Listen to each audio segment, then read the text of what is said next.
ॐ श्री गणेशाय नमः। ॐ श्री सरस्वत्यै नमः।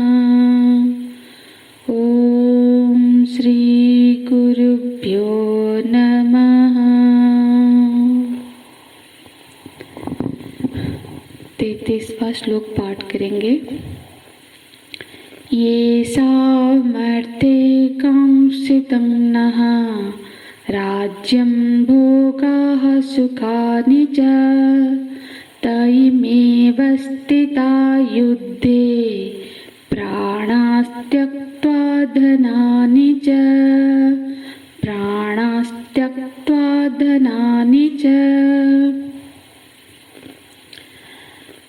न कांक्षे विजयं कृष्ण न च राज्यं सुखानि च।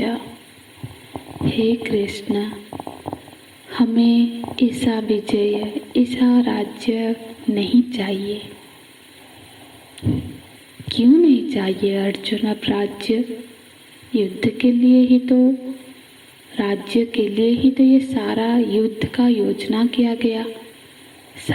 युधिष्ठिर को उनका राज्य वापस प्राप्त हो जाए, ऐश्वर्य संपन्न जो राज्य है उसी की कामना से ही तो युद्ध का ये निर्णय लिया गया है। तो आज क्या हुआ? आज क्यों ऐसा बोलते हैं? अर्जुन जी बोलते हैं कि सब राज्य, धन, ऐश्वर्य ये चाहिए तो था, सही है, पर ये क्यों चाहिए था? क्योंकि उस धन से, उस ऐश्वर्य से हम अपने परिजनों का, अपने प्रजाओं का मंगल कर सके। तो बोलते हैं कि एसाम अर्थे कांक्षितं नः राज्यं भोगाः सुखानि च। एसाम का अर्थ है जिनके लिए न, पहले के श्लोक में क्या बोला था? न कांक्षे, हमें न कांक्षं विजयं कृष्ण न च राज्यं सुखानि च। राज्य और सुख आदि की कोई आकांक्षा नहीं है। और अब इस श्लोक में बोलते हैं कांक्षितम, हमें राज्य की कामना थी लेकिन अपने लिए नहीं थी। ये स्पष्ट है, उनके वाक्य से बिल्कुल स्पष्ट समझ में आता है। तो बोलते हैं ऐसा अर्थ है, ऐसा माने जिनके लिए राज्यं भोगाः सुखानि च, ऐसा अर्थ है न कांक्षितम। राज्य, भोग और सुख सुविधाएं जिनके लिए हम चाहते थे, ते इमम अवस्थिता, त का जब विच्छेद करेंगे वो ते हो जाएगा। तो ते इमम अवस्थिता युद्धे, तो जिनके लिए हम ये राज्य, सुख और ऐश्वर्य भोग चाहते थे, ते वो सब कहाँ है? युद्ध में खड़े हैं। हाँ, वो सभी के सब युद्ध में उपस्थित हुए हैं। किसके लिए उपस्थित हुए हैं? तो बोलते प्राणास त्यक्त्वा धनानि च, अपने प्राणों को त्याग के, प्राणों को त्याग के मतलब प्राण के मोह को त्याग के, हाँ, और अपने धनानि च, अपने धन को भी त्याग के, ऐश्वर्य को त्याग करके यहाँ उपस्थित हुए हैं। अर्थात हम जिनके लिए ये सब ऐश्वर्य चाहते थे, वो लोग अब अपने जीवन की इच्छा को, कि हम जीवित रह सके और हमें धन मिलेगा, इस इच्छा को छोड़ के यहाँ पे युद्ध क्षेत्र में खड़े हैं। तो देखिए यहाँ अर्जुन जी का व्यक्तित्व को हम देखते हैं कि कैसा आदर्श सांस्कृतिक व्यक्तित्व है अर्जुन जी का। उनकी दृष्टि से धन, ऐश्वर्य, पद आदि के प्रति वो नहीं बोल रहे हैं कि ये महत्वपूर्ण नहीं है, ये है। हाँ, हमारे शास्त्रों में कभी धन की निंदा नहीं की गई है, उसको हेय दृष्टि से नहीं बताया गया। हम तो धन की देवी माता लक्ष्मी जी की पूजा करते हैं, उनकी आराधना के लिए इतने स्तुतियाँ हैं। तो कभी कभी हम सुनते हैं ना कि कोई कोई वैराग्य का गुणगान करने के लिए धन की निंदा करते, धन तो हाथ का मैल है, ये है। पर शास्त्र में कभी कहीं पे धन की निंदा नहीं की गई है, क्योंकि जीवन धारण के लिए, मानव समाज के लिए धन की आवश्यकता है, इसकी निंदा नहीं है।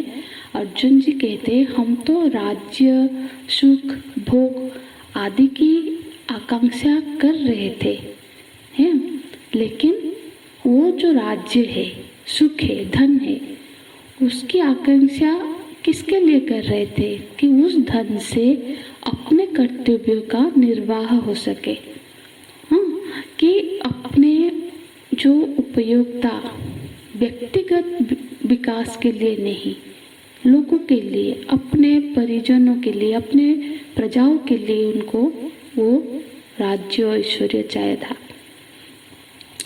धन की उपयोगिता केवल सिर्फ व्यक्तिगत विकास के लिए, व्यक्तिगत भोग विलास के लिए हो तो वो कोई धन का सही उपयोग नहीं है, वो तो अधूरा अर्थ हुआ। धन जो है वो ऐसा नहीं है कि व्यक्तिगत उपयोग में नहीं लाएंगे, व्यक्तिगत वासनाओं का पूर्ति का निमित्त बनता तो है ये, पर इसमें कोई गलती नहीं है। पर लेकिन केवल व्यक्तिगत भोग के लिए नहीं, ये सही उपयोग नहीं होगा। धन हमारा जीवन में, जो हमारा जीवन है उसमें तो कई सारे लोगों का ऋण है हमारे ऊपर, तो बहुत सारे दायित्व है हमें। तो जो धन की सार्थकता इसी में है कि वो समय रहते हुए ही वो अपने कर्तव्यों का निर्वाह करने में सहयोग बने।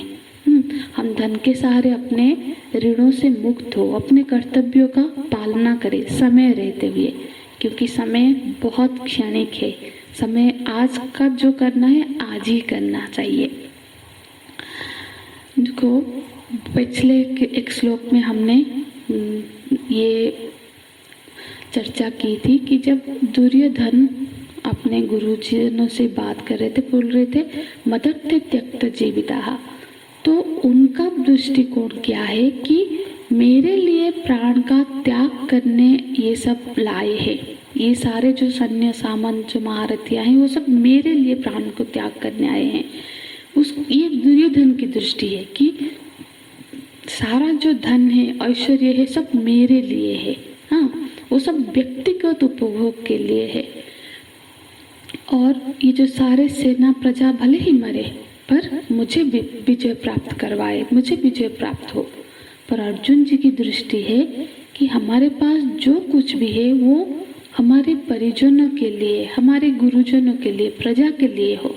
हाँ, यहाँ हम युद्ध में मतलब दो जो उपस्थित हुए हैं उसमें एक तो है व्यक्तिगत, एक होता है जो कि व्यक्तिगत दृष्टि होती है। दुर्योधन का जीवन व्यक्तिगत बिल्कुल जीवन है उसका, और अर्जुन जी का जीवन कर्तव्यनिष्ठ का जीवन है।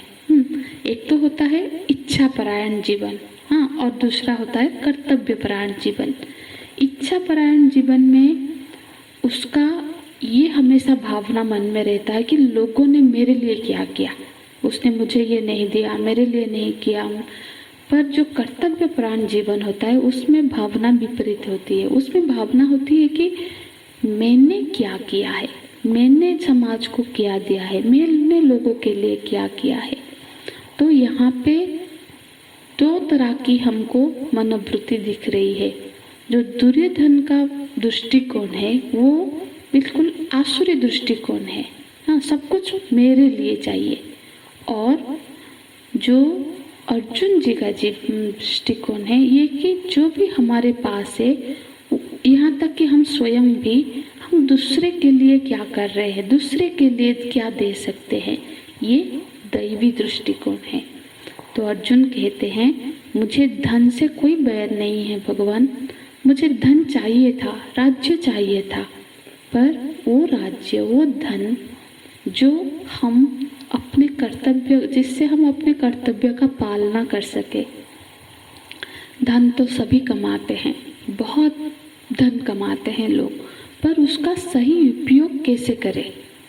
श्रीमद् भगवत महापुराण में वर्णन है कि धर्मीय यशेष अर्थाय धनाय स्वजनाय च पंचधा विभजित वित्त इह मृत चो मोदते। जो धन है उसका उपयोग कहाँ कहाँ होना चाहिए, तो बताते हैं। उसमें 5 नाम बताए हैं। धर्म का संपादन करने के लिए धन का उपयोग होवे, मतलब उसमें बहुत सारे धर्म अनुष्ठान किया जाए, पुण्य अर्जन किया जाए, दान धर्म, बड़े बड़े यज्ञ, पूजा अनुष्ठान। और अपने यश की वृद्धि में धन का उपयोग होवे। यश कब मिलता है, जब समाज के लिए हम कुछ करते हैं, अपने धन से मंदिर बनवाया, मतलब पानी के लिए तालाब बनवाए, कुएं खुदवाए, पेड़ लगवाया, विश्रामगार बनवाया, लोगों को घर दान दिया, इस तरह से यश बढ़ता है। तो उस धन से यश की वृद्धि के लिए उसका उपयोग होवे। धन से धन की वृद्धि के लिए उसका उपयोग होवे। जैसे धन से धन की वृद्धि होती है व्यापार में, और स्वजनों के कर्तव्य का पालन में धन का उपयोग होवे। मतलब अपने जो कर्तव्य है, अपने परिजनों की जो पालना पोसना, उनके ज़रूरत को निभाना, शादी विवाह करना, ये सब में धन का उपयोग है। और सबसे बड़ा श्रेय की ओर यात्रा के लिए धन का उपयोग होवे। धन हमेशा हमें श्रेय की ओर ले जाए, तभी वो धन सही उपयोग है। तो धन का उपयोग इस तरह से होवे तो वो सार्थक रूप से धन का उपयोग हुआ। शास्त्र में यही बताया गया है। तो अर्जुन जी के कार्य से यही बात हमको समझ में आ रही है कि उनके मन में ये कामना रही होगी कि ये जिस दिन हमें हमारा राज्य वापस मिल जाएगा, ऐश्वर्य हमारे पास होगा, तो उस दिन हम अपने गुरुजनों का, अपने परिजनों का उस धन से सेवा करेंगे, उनका मंगल करेंगे, अपने प्रजाओं को सारे सुख सुविधाएं देंगे, राम राज्य की स्थापना करेंगे। इसीलिए अर्जुन जी का जो अभिप्राय यहाँ पे स्पष्ट ही समझ में आता है कि वो व्यक्तिगत रूप से वो केवल श्रेय चाहते हैं, अपनी मोक्ष, अपने उन श्रेय के मार्ग में जाना चाहते हैं। और जहाँ तक सामाजिक कर्तव्यों का बात है, वो उसके लिए जो धन चाहते हैं, तो वो धन से वो सार्थक उपयोग करके प्रजाओं का, गुरुजनों का मंगल कर सकें। पर यहाँ पर जब वो देखते हैं कि इतनी बड़ी सेना सामने खड़ी है और युद्ध होगा तो ये सारे के सारे मारे जाएंगे, तो इससे हमारे राज्य का मंगल कैसे होगा। ये तो हमारे प्रजा है, जो सारे महारथियाँ खड़े हैं वो तो हमारे संबंधी है, गुरुजन है। तो इन सबको मारने के बाद जो धन और जो ऐश्वर्यों की प्राप्ति होगी, उससे हम फिर श्रेय का मार्ग में कैसे चले, उससे हम किसका हित करेंगे। जब राज्य में प्रजा ही नहीं रहेगी, गुरुजन ही नहीं रहेंगे, तो फिर ये धन, ये राज्य किसके लिए। तो राज्य भोग सुख के लिए जिसके लिए चाहिए था, वो सब तो अब इस रण क्षेत्र में खड़े हैं। तो फिर हम ये युद्ध, ये राज्य लेके क्या करेंगे। तो ऐसा प्रश्न उनके मन में खड़ा हो रहा है। तो बोलते हैं, ऐसा मर्थे कांक्षं न राज्यं भोगाः सुखानि च। ऐसा, ये जो ऐसा मतलब जिनके लिए, तो वो जिनके लिए मतलब किन के लिए, कौन है वो।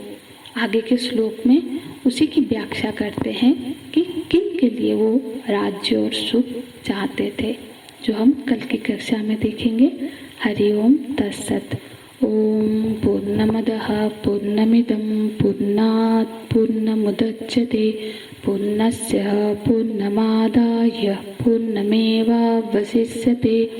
ओम शांति शांति शांति। हरि ओम। श्री गुरुभ्यो नमः। हरि ओम।